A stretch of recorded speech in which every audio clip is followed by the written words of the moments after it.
Satu hal yang disyukuri adalah animo umat di Indonesia sangat luar biasa untuk menyambut kedatangan Paus Fransiskus dan mengikuti misa bersama. Mungkin ini satu-satunya negara di mana 2 stadion akan digunakan.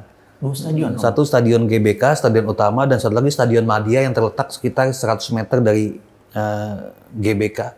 Jadi euforianya sungguh luar biasa menyambut kehadiran pemimpin mereka. Tapi yang lebih daripada itu yang sekali lagi ditekankan, juga diungkapkan oleh Kardinal Ignatius Suharyo adalah bagaimana kita menyambut dia bukan hanya pribadinya tapi juga gagasan-gagasannya, ajaran-ajarannya, pemikirannya. Sehingga ketika dia pergi dari sini ke negara lain, ke Papua Nugini dan ke Timor Leste, gagasannya itu tinggal lalu kemudian bisa kita implementasikan dalam kehidupan nyata. Vatikan dari awal mula sudah memiliki hubungan yang baik dengan Indonesia. Vatikan adalah salah satu negara pertama di dunia yang mengakui kemerdekaan Indonesia. Itu signifikansi amat sangat penting dalam hubungan kekerabatan. Lalu kemudian zaman dahulu misionaris-misionaris asing datang ke Indonesia. Zaman sekarang Indonesia mengirimkan misionaris-misionaris asing dengan paspor Indonesia bekerja di belahan-belahan dunia lainnya, ke Peru, Meksiko dan lain sebagainya. Jadi dan itu orang Indonesia. Indonesia tuh hebat. Beberapa pimpinan kongregasi religius di gereja Katolik berasal dari Indonesia. Orang ketika beriman, dia itu bersaudara. Ketika dia bersaudara, dia itu bisa berbela rasa kepada sesamanya. Itu kan moto kunjungan Paus kan. Faith, fraternity, compassion. Iman mengarah pada yang namanya persaudaraan, persaudaraan mengarah pada bela rasa. Dan akhirnya tujuannya adalah pada kebaikan.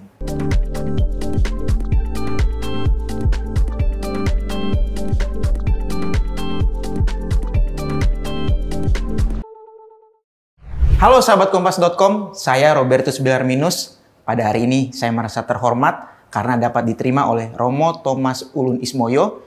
Beliau adalah juru bicara panitia kunjungan Paus Fransiskus di Indonesia. Selamat siang Romo. Selamat siang Robertus. Gimana Romo? Kabarnya sehat Romo? Baik, puji Tuhan. Ini kayaknya sehat. Mulai sibuk-sibuknya mendekati kunjungan Bapak Paus ya Romo? Semakin sibuk. Semakin sibuk. Tetap semangat ya Romo. Romo, saya mau langsung bertanya nih Romo tentang persiapan panitia terkait kunjungan Bapak Suci di Indonesia nih. Sudah sejauh mana bisa dijelaskan Romo? Persiapan panitia sangat tergantung dari divisi-divisi yang terkait. Ada keamanan, ada panitia di Gelora Bung Karno, ada panitia di katedral, dan kami rapat ini sekarang ini Spartan rapatnya ya, rapat divisi-divisi terkait. Ada tiap minggu rapat pleno, ada rapat divisi terkait dan lain sebagainya. Kesiapannya ya puji Tuhan sampai dengan saat ini masih terus dimatangkan. Sudah oke, tapi masih terus dimatangkan beberapa hal yang semoga tidak menjadi hambatan ketika pelaksanaan kunjungan Paus Fransiskus ke Indonesia.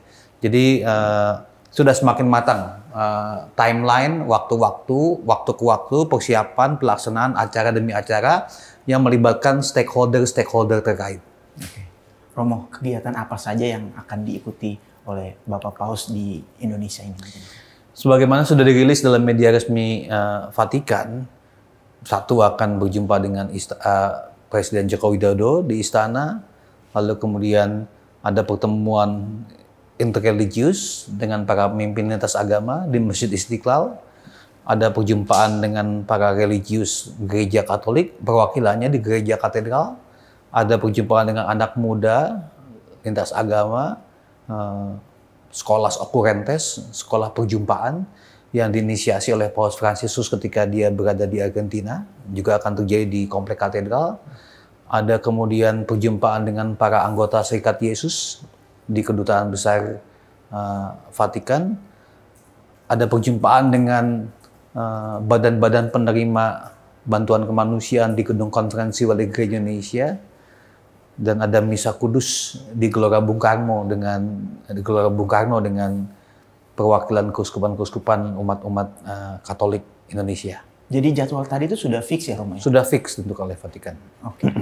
Nah selain itu Bapak Paus ini kan rencananya akan bertemu dengan Presiden Jokowi. Nah, setelah itu juga akan tadi seperti yang Romo singgung akan bertemu dengan tokoh lintas iman di Masjid Istiqlal. Nah kira-kira pertemuan di Masjid Istiqlal itu nanti seperti apa Romo?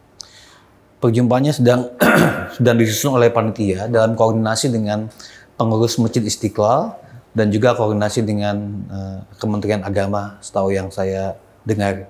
Ini perjumpaannya pasti adalah pertama-tama upaya untuk meneguhkan satu sama lain, kunjungan persaudaraan pertama-tama. Walaupun kita berbeda dalam banyak hal, tradisi, agama, lalu kemudian kitab suci dan lain sebagainya, kita saling meneguhkan sebagai sesama saudara.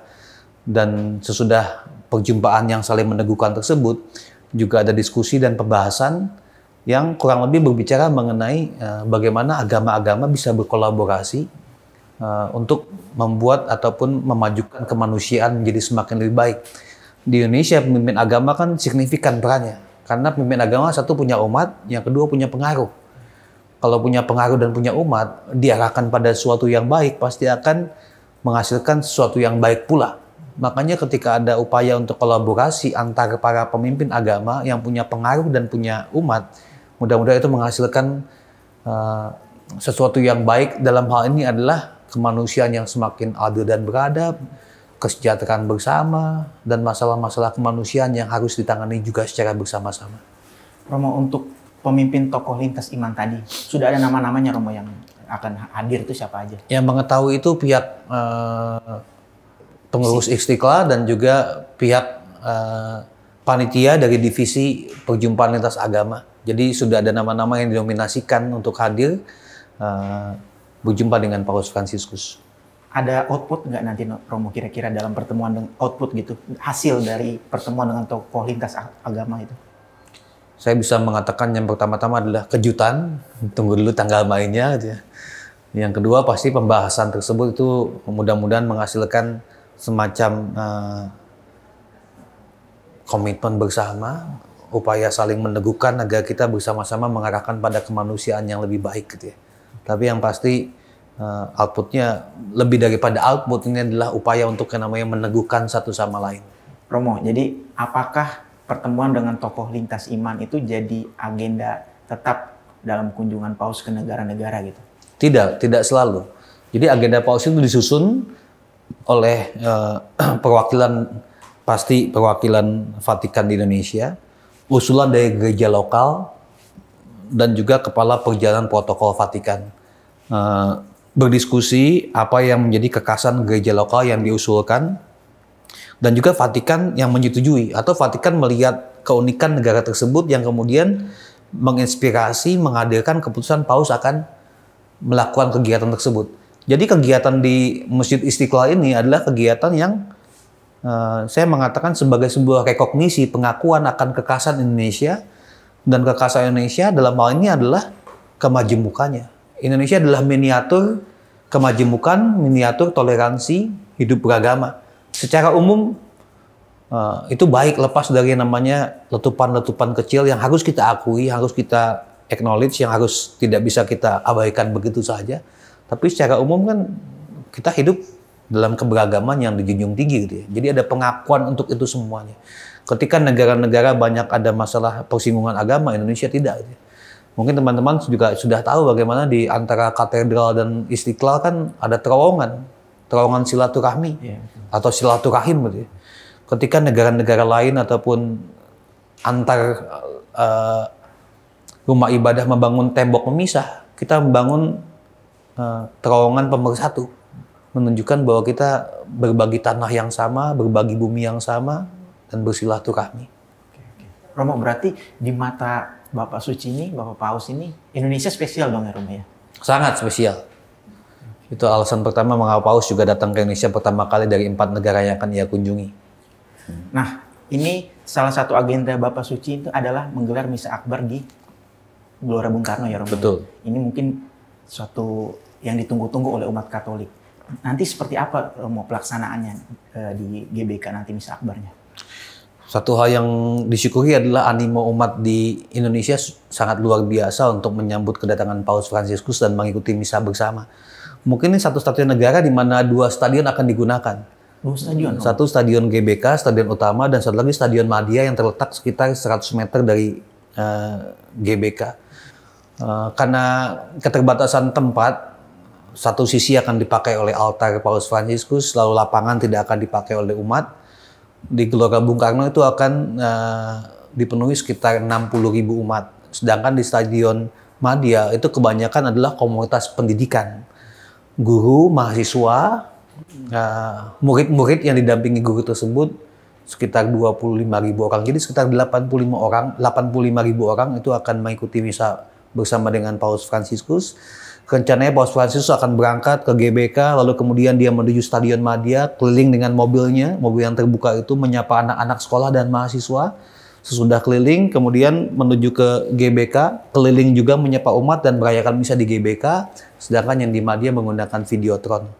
Itu kesiapan juga semakin matang hari demi hari, dan kita bersyukur untuk dukungan banyak pihak yang membuat persiapannya ini juga lancar gitu. Ada pihak counterpart kami, event organizer, lalu juga pihak keamanan dari Pas Pampres. Ini bekerja sama bahu-membahu supaya acaranya ini berlangsung dengan baik. Romo, artinya nih ada juga nanti umat yang berada di luar stadion yang mungkin tidak dapat tiket atau tidak bisa dapat akses masuk begitu, Romo? Tidak dapat akses masuk berarti nggak bisa masuk, itu yang pasti gitu ya. Jadi kami menyarankan mereka yang tidak punya tiket dalam bentuk gelang, ini tiketnya itu gelang gitu ya. Mereka yang tidak punya tiket, marilah kita ambil bagian dengan misa kudus tersebut melalui secara online ataupun daring. Karena akan disiarkan secara langsung melalui kanal yang nanti akan diumumkan oleh Konferensi Wali Gereja Indonesia. Jadi kalau nggak punya tiket, ya, mudah-mudahan bisa ikut dari paroki, komunitas masing-masing. Misalnya di Keuskupan Agung Jakarta, kami sudah membuat surat kepada pastor-pastor paroki, sekiranya memungkinkan dengan dukungan teknologi dan ketersediaan sarana prasarana untuk melaksanakan misa online bersama-sama di gereja paroki maupun aula-aula paroki pada tanggal tersebut. Sama seperti misa online yang kita pernah alami pada zaman COVID, nanti tugas pembagi komuni akan diberikan kepada para prodiakon. Jadi di Keuskupan Agung Jakarta sendiri, tempat di mana saya berkarya dan ditugaskan, sudah ada himbauan kepada pastor paroki membuat misa online. Karena mereka yang tidak bisa ikut misa di GBK tetap terfasilitasi untuk berjumpa Paus Fransiskus setidaknya secara online dan menikmati, ambil bagian dalam euforia, antusiasme gereja Katolik. Romo, penasaran nih, untuk umat yang mau hadir di GBK itu, boleh dijelasin Romo, teknisnya itu seperti apa? Lewat parokinya tuh ngikutinnya gimana, Romo? Ya, pendaftarannya itu pasti dari yang namanya panitia, dalam hal ini Konferensi Wali Gereja Indonesia, itu sudah tektokan bahasa lainnya, koordinasi antara sekretariat kepanitiaan, sekretariat KWI dengan para bapak uskup masing-masing. Jadi koordinasi Keuskupan Malang mau berapa, maksudnya kira-kira berapa yang akan hadir, Keuskupan Banjarmasin. Jadi seluruh Indonesia tuh dalam koordinasi, kira-kira dari Keuskupan tahu berapa yang hadir. Ada jatahnya, ada kuotanya gitu, Romo? Atau kuotanya itu berdasarkan komunikasi. Misalnya, oke, Malang kita bisa 1.500. Jadi itu bukan panitia yang menentukan, itu adalah pimpinan-pimpinan keuskupan setempat yang mengatakan kurang lebih kami akan mengirimkan delegasi sebanyak 1.000 orang, 1.500 orang, dan lain sebagainya. Jadi yang menentukan adalah gereja-gereja lokal, kemudian KWI menetapkan, dan sisanya itu diberikan, bukan sisanya ya, selebihnya diberikan kepada Keuskupan Agung Jakarta yang memang menjadi tuan rumah. Gitu. Saya bisa memahami, misalnya keuskupan yang berada di timur Indonesia, Paus kan juga akan berkunjung ke Timor Leste. Gitu. Ketika Paus berkunjung ke Timor Leste kan lebih dekat secara geografis, lebih murah, logistiknya lebih hemat. Gitu ya. Makanya teman-teman yang dekat dengan Timor Leste pasti mungkin akan memilih bersama dengan Paus di Timor Leste. Jadi kurang lebih registrasinya seperti itu. Kemudian ketika ada registrasi, data dikumpulkan, PIC ataupun arah hubung keuskupan itu yang memberikan nama-namanya kepada panitia, dan pada waktunya nanti akan diberikan tanda masuk tadi kepada mereka. Romo, ini tadi kan Romo sebut jumlah kemungkinan umat yang akan hadir itu tadi 60.000 dan 25.000 ya, Romo? 86.000 ya. Nah, ini kan pasti sangat banyak. Apa yang akan diantisipasi oleh panitia gitu? Mungkin terkait keamanan. Gitu.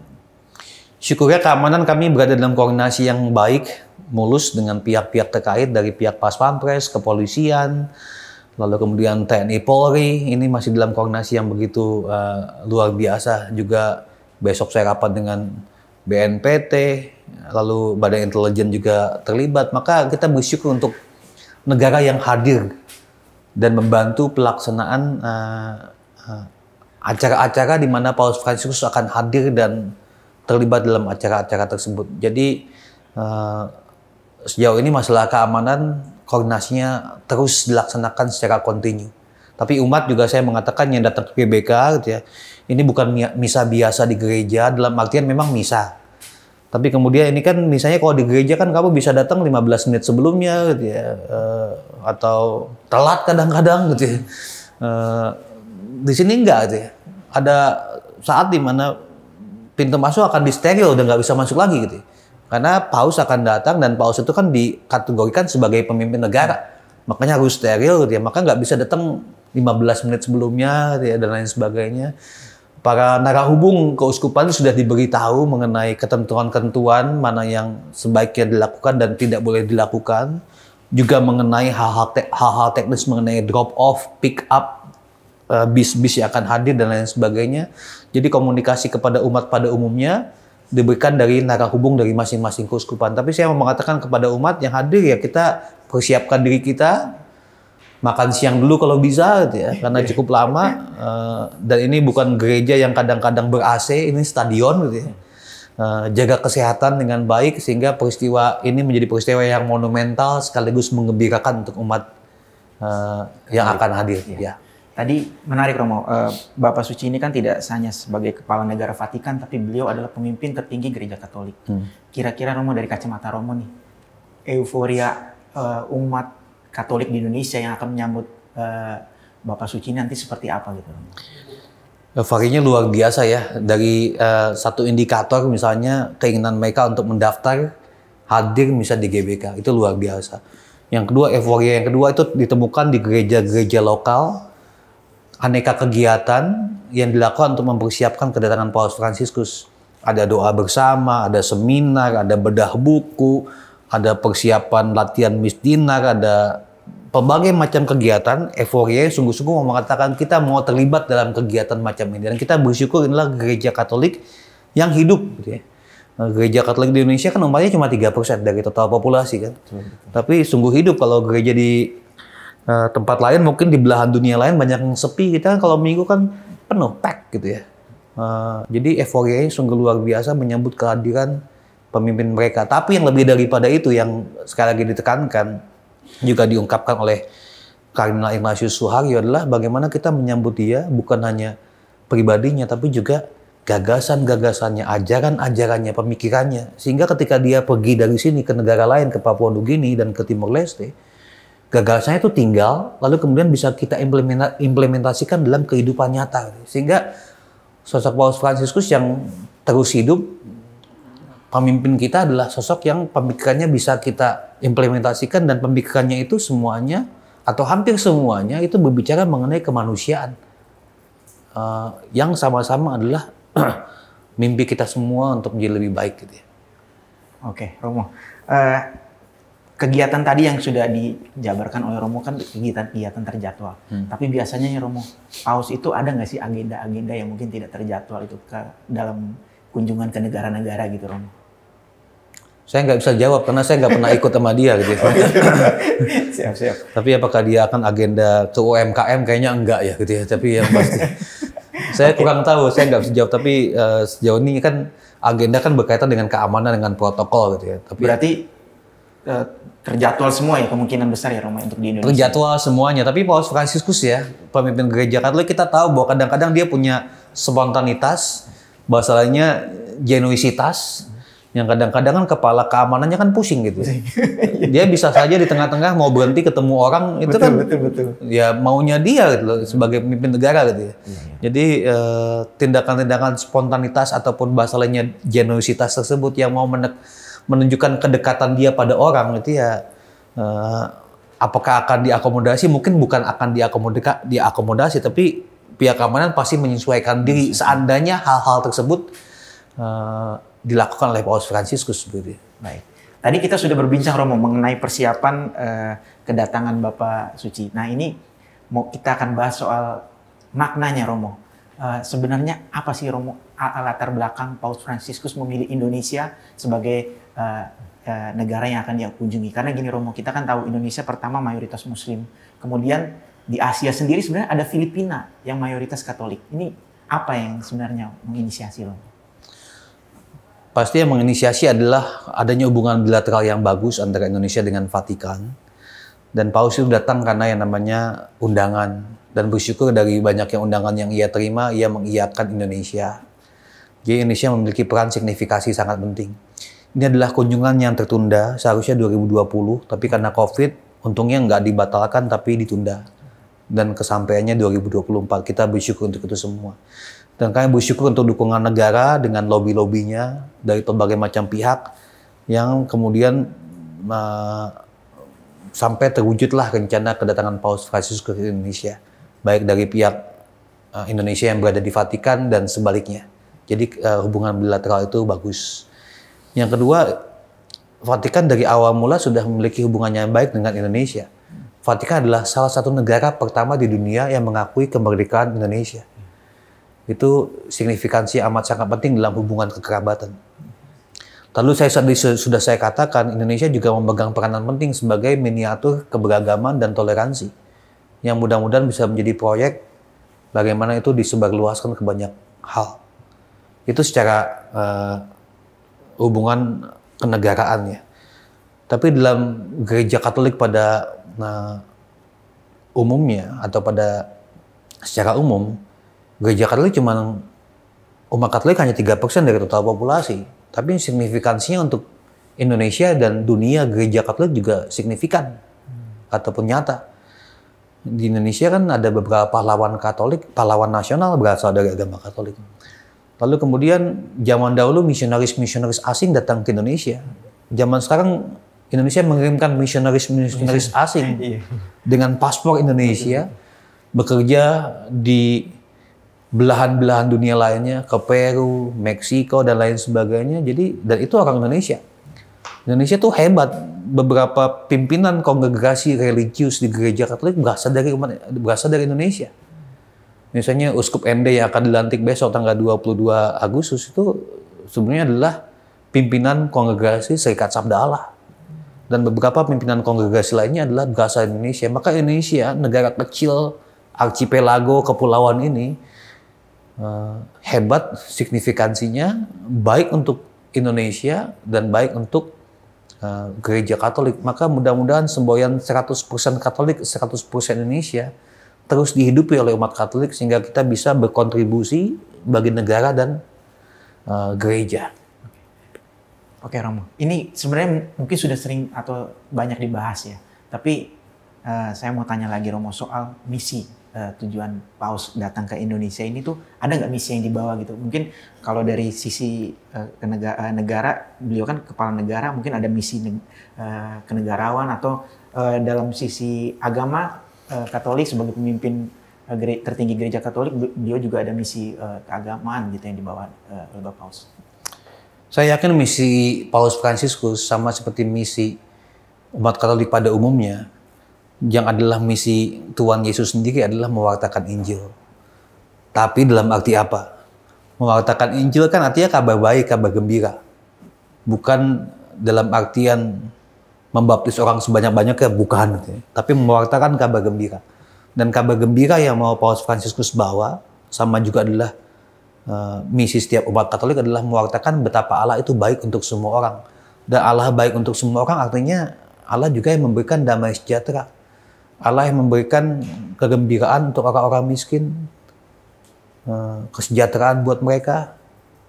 Allah yang senantiasa membawa yang namanya kemanusiaan yang semakin baik.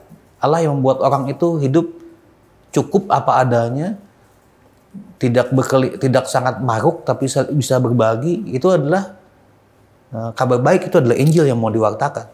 Maka kepada semua pihak ke seluruh negara yang ia kunjungi, saya yakin Paus Fransiskus membawa pesan yang sama.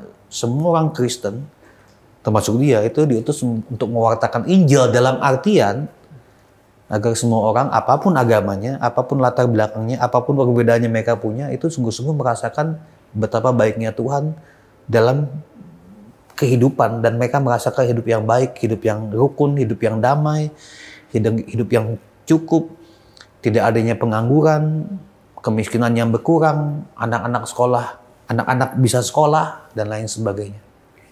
Menurut Romo nih, misi yang tadi disampaikan Romo itu masih relevan nggak sih dengan kondisi Indonesia saat ini, Romo? Sangat-sangat relevan itu ya. Saya baru saja wawancara dengan media asing dan mereka menyoroti mengenai kemiskinan di Indonesia. Saya mengatakan dengan sangat jelas, Indonesia bukan negara miskin. Tapi di Indonesia, jurang antara yang kaya dan miskin, gap-nya begitu besar. Di satu sisi orang bisa makan siang dengan harga 1 juta untuk 2 orang. Tapi harga 1 juta untuk 2 orang, itu adalah bisa menghidupi satu keluarga 2 minggu. Macam itu. Jadi gap-nya begitu tinggi antara yang kaya dan miskin, apalagi itu ditemukan di ibu kota. Ya, Robertus juga tahu ya ibu kota seperti apa. Ibu kota katanya lebih kejam dibanding ibu tiri gitu ya. Tapi yang pasti gap kesenjangan sosial begitu tinggi. Maka sangat relevan supaya kita semua umat Katolik dan juga umat pada umumnya, marilah kita bersama-sama menipiskan kesenjangan sosial tersebut. Yang kaya semakin bisa berbagi dengan banyak hal, yang miskin juga bisa semakin menuju sejahtera gitu ya. Seperti itu. Itu sangat relevan. Romo, kira-kira menurut Romo nih, apa sih pandangan Paus Fransiskus terhadap Indonesia yang punya yang masyarakatnya itu mayoritas umat Islam ya, ada 270 juta gitu. Kira-kira pandangan Paus apa sih terhadap Indonesia? Sama saya nggak bisa jawab karena saya bukan Paus Fransiskus itu. Tapi yang pasti mungkin sering diungkapkan oleh Paus Fransiskus melihat signifikansi Indonesia ya. Bukan hanya signifikansi Indonesia, signifikansi peran-peran pemimpin agama dalam memajukan rakyat, umat, serta sebuah bangsa. Gitu. Tapi saya yakin Paus memiliki informasi yang terpercaya dari orang-orang yang bekerja, orang-orang Indonesia yang bekerja di Vatikan maupun dari wakilnya, yaitu Duta Besar Vatikan untuk Indonesia. Mereka pasti cerita banyak mengenai Indonesia. Maka ketika Paus Fransiskus memutuskan untuk berkunjung ke sini, pasti ini adalah sebuah berasal dari informasi yang baik mengenai peran signifikansi Indonesia dalam kaitan dengan kemajemukan seperti itu. Nah, terakhir nih, pertanyaan terakhir Om. Puji Tuhan. Kayaknya Romo nampaknya sudah lelah saking banyaknya agenda ya, udah menjelang mendekati kedatangan Bapak Paus ya Romo. Yeah. Nah, ini bagaimana seharusnya masyarakat Indonesia memaknai kunjungan Bapak Paus, terutama umat Katolik? Umat Katolik tadi saya sudah katakan inilah kunjungan Bapak kepada anaknya untuk meneguhkan, untuk mendoakan, mengingatkan kita untuk misi kita mewartakan kebaikan Tuhan. Dan berdoa bersama. Itu untuk umat Katolik. Untuk umat pada umumnya, ini bisa dilihat sebagai kunjungan kenegaraan, pengakuan akan eksistensi Indonesia yang signifikan di mata dunia. Lebih daripada itu, Paus Fransiskus juga adalah tokoh yang di dunia sendiri pun diakui sebagai tokoh yang berpengaruh ya. Baru beberapa tahun dia menjabat sebagai Paus, diangkat sebagai tokoh paling berpengaruh di dunia. Bukan dilihat dari berasal dari manakah dia, tapi ide-idenya, gagasannya, pemikirannya. Ketika banyak negara berlomba-lomba untuk membuat senjata, memajukan negara mereka sendiri, kapitalisme, Paus Fransiskus menekankan mengenai marilah kita mencintai lingkungan hidup. Jangan dikorbankan. Kita nggak lagi di global warming sekarang, kita di global boiling. Ini kan efek dari keserakahan negara-negara yang hanya mengedepankan pertumbuhan ekonomi, melupakan bumi sebagai ibu kita yang harus kita rawat. Jadi Paus memberikan alternatif gagasan pemikiran untuk hidup seimbang antara pemilikan ekonomi. Juga yang namanya Paus, sosok yang mengedepankan masalah-masalah kemanusiaan, para pengungsi. Dia membawa pengungsi ke Vatikan, dia mengunjungi tempat di mana para pengungsi mati. Masalah kemanusiaan, perdagangan manusia. Jadi Paus Fransiskus adalah tokoh yang dengan gagasannya berupaya juga mengajak pemimpin-pemimpin agama berkolaborasi. Marilah kita juga mengatasi masalah-masalah kemanusiaan karena itu adalah yang namanya concern kita bersama. Ini adalah yang namanya mimpi kita bersama dan ajaran-ajaran agama kita juga mengajak kita semua, apapun agamanya, untuk hidup baik dan mengedepankan persaudaraan, lalu kemudian kebaikan bersama. Kalau kepanjangan saya khotbah nanti, tapi yang pasti ini remarknya seperti itu, ajakan, calling untuk berkolaborasi, untuk memajukan persaudaraan yang akhirnya berbuah pada kebaikan. Orang ketika beriman, dia itu bersaudara. Ketika dia bersaudara, dia itu bisa berbela rasa kepada sesamanya. Itu kan moto kunjungan Paus kan. Faith, fraternity, compassion. Iman mengarah pada yang namanya persaudaraan, persaudaraan mengarah pada bela rasa. Dan akhirnya tujuannya adalah pada kebaikan. Siap. Baik. Terima kasih banyak Romo atas informasinya soal persiapan menyambut kedatangan Bapak Suci dan juga makna dari kunjungan beliau. Sahabat Kompas.com, itu tadi bincang-bincang saya dengan Romo Thomas Ulun Ismoyo. Beliau adalah juru bicara panitia kunjungan Paus Fransiskus di Indonesia. Sampai jumpa dengan kami pada wawancara-wawancara berikutnya.